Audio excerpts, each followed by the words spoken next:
अस्सलाम वालेकुम student, welcome to my channel learn and solve. आज हम करेंगे 9th की बुक की एक्सरसाइज 1.3 के बाकी के रिमेनिंग क्वेश्चन। हमने पहले 1 2 3 4 तक क्वेश्चन सोल्व कर लिए हैं। आज हम इसका करेंगे क्वेश्चन नंबर 5। इसकी सबसे पहले स्टेटमेंट चेक कर लेते हैं। स्टेटमेंट क्या है? The weather of Lahore was unusually warm during the summer of 2024। 2024 में जिस समर जो सा था बहुत ज़्यादा गर्म था। अब उसने टीवी न्यूज़ ने रिपोर्टेड किया टेम्परेचर जो इसका था 48 सेंटीग्रेड। ठीक है, 48 सेंटीग्रेड में या सेल्सियस में कह लें, इसको उसने रिपोर्ट किया था। फार्मूला उसने हमें खुद दिया हुआ है। अब जहाँ पे ये फार्मूले में उसने सेल्सियस लिखा हुआ है वहाँ हमने सेल्सियस की वैल्यू पुट कर देनी है और इसको हमने फ़ारेनहाइट स्केल में इसका आंसर बताना है। अकॉर्डिंग टू स्टेटमेंट इसका सोल्यूशन फाइंड करते हैं। गिवन डेटा हमें दिया है, टेम्परेचर इन फ़ारेनहाइट में हमने फाइंड करना है और सेल्सियस में हमें दिया गया है। फ़ारेनहाइट का फार्मूला है हमारे पास 9/5 Celsius plus 32। Fahrenheit is equal 9/5 और सेल्सियस की जगह मैंने इसका स्टेटमेंट में जो उसने हमें 48 वैल्यू दी हुई थी वो मैंने यहाँ पे लगा दी, प्लस 32 आपका वैसे ही आ गया। 48 ऊपर वाले 9 से मल्टीप्लाई होगा तो आपके पास मल्टीप्लाई होके आएगा 432/5 प्लस 32।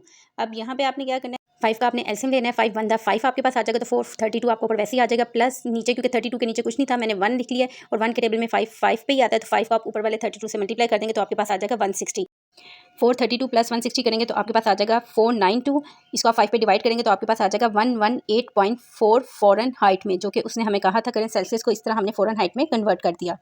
क्वेश्चन नंबर 6 है हमारे पास। The sum of ages of father and son is 72 years. अब ये देखें यहाँ पे फादर और सन की एज नहीं दी हुई, सिर्फ हमें जमा करके बताया हुआ है कि इन दोनों की एजेस को आप जमा करो तो 72 आए। तो मैंने यहाँ पे क्या किया, फादर को एक्स के इक्वल सपोज कर लेते हैं ताकि हमें अब उम्र तो पता नहीं है तो हम उसको एक्स सपोज कर लेते हैं और इसी तरह वाई को हम क्या करते हैं, सन की एज का सपोज कर लेते हैं और इनको जमा कर लेते हैं क्योंकि उसने क्या हमें इनको दोनों की एजों को जमा करो।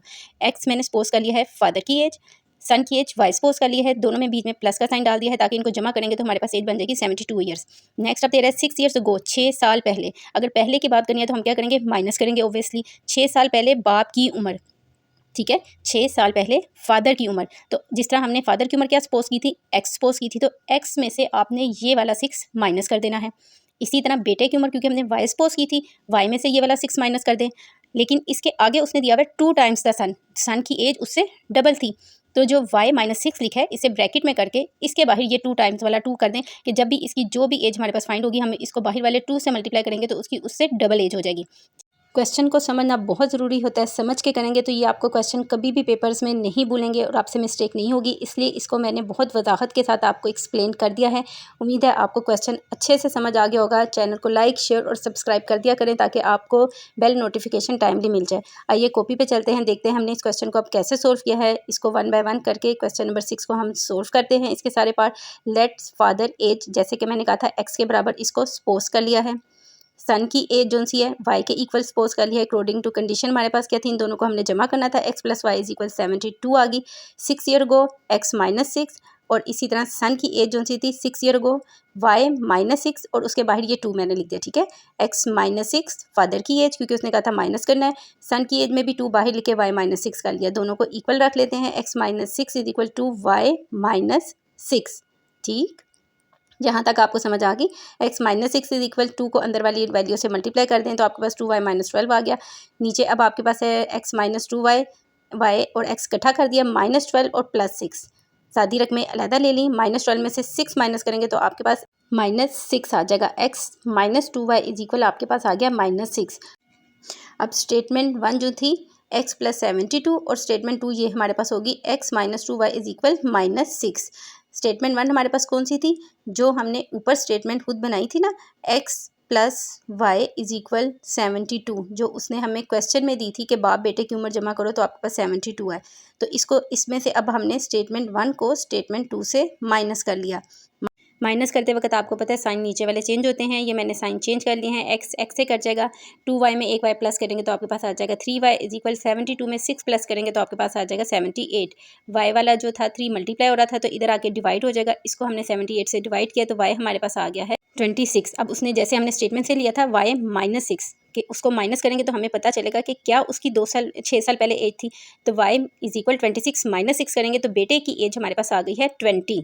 यहाँ तक हमारा स्टेटमेंट का क्वेश्चन था क्योंकि सिर्फ हमने बेटे की एज फाइंड करनी थी, फादर की एज हमने फाइंड नहीं करनी थी। तो फादर की एज सिंपली आप निकाल सकते हैं 20 में से आप वो 72 माइनस कर देंगे तो आपके पास आ जाएगा 52। फादर की एज इट्स मीन 52 बन रही थी और बेटे की एज थी 20, दोनों को ऐड करेंगे तो आपके पास 72 आ जाएगा, लेकिन फादर की एज हमने इसमें फाइंड नहीं करनी।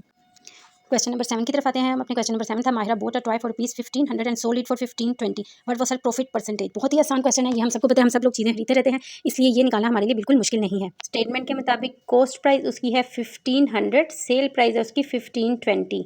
प्रॉफिट निकालने के लिए हम क्या करते हैं, sale price minus cost price कर देते हैं। तो आपने 1520 में से माइनस कर देना है 1500, तो आपके पास इसका प्रॉफिट आ रहा है 20।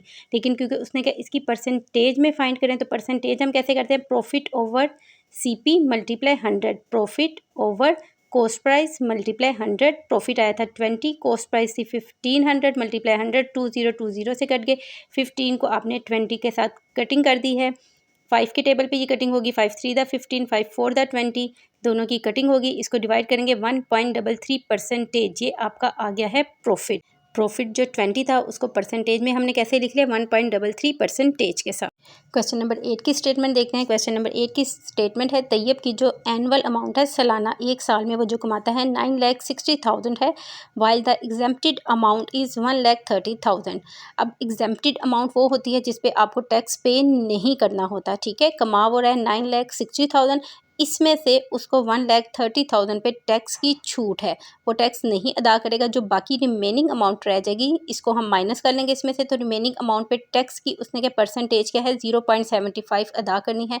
क्वेश्चन को सोल्व करते हैं और देखते हैं कि उसको कितनी अमाउंट पे कितना टैक्स पे करना है। सबसे पहले दिया हुआ है एनुअल सैलरी उसकी है 9,60,000, एग्जेम्प्टेड अमाउंट है उसकी 1,30,000। अब हमने टैक्स फ्री रकम उसकी फाइंड करनी है, तो हम क्या करेंगे, एनुअल अमाउंट में से इस अमाउंट को माइनस कर देंगे। जैसे कि मैंने आपको स्टेटमेंट में बताया था कि 83 हमारे पास 1000 आ जाएगा, ये हमारे पास आ गई, जिस पे उसने अब टैक्स पे करना है 0.5 रेशो के साथ। Amount of tax is equal rate multiply applicable income जो होगी, जिस पे उसने अमाउंट को वो टैक्स को पे करना है 0.75% के हिसाब से उसने इसको पे करना है। 0.75 का पॉइंट खत्म करके मैंने नीचे 100 लगा दिया। 100 के 20, 83,000 के 20 से कट जाएंगे, बाकी रकम को आप 75 से मल्टीप्लाई करेंगे तो आपके पास इसका आंसर आ जाएगा। 1.3 के लास्ट क्वेश्चन 9 की तरफ चलते हैं। Find the compound markup on ₹3,75,000 for 1 year at the rate of 14% annually. अब कंपाउंड मार्कअप क्या है, जो लाजमी है, जो होना ही होना है, इतने पैसे उसको ईयरली आ रहे हैं। यहाँ पे उसने हमें रुपीज़ दे दिया है, ईयर 1 टाइम दे दिया है, और रेट उसने हमें 14% दिया है, और कंपाउंड मार्कअप हमने इसमें फाइंड करना है। एनुअली 14% के हिसाब से कंपाउंड मार्कअप फाइंड करना है आपने। कंपाउंड मार्कअप का फार्मूला हमारे पास है compound amount minus principal amount. Principal amount कौन सी है, वो जो हमने 9,60,000 उसने हमें दिए, ये हमारी प्रिंसिपल अमाउंट आ जाएगी। कंपाउंड अमाउंट का आपने फार्मूला लगाना है, प्रिंसिपल अमाउंट मल्टीप्लाई 1 आपका ईयर वाला, प्लस रेट आपको 14% उसने दिया हुआ था, वो हमने इसकी जगह पे लिख दिया, ठीक है। प्रिंसिपल अमाउंट की नीचे मैंने उसकी अमाउंट लिख दी, मल्टीप्लाई 1 आपका ईयर वाला प्लस 14%। 14% का मैंने नीचे काट के 100 कर लिया।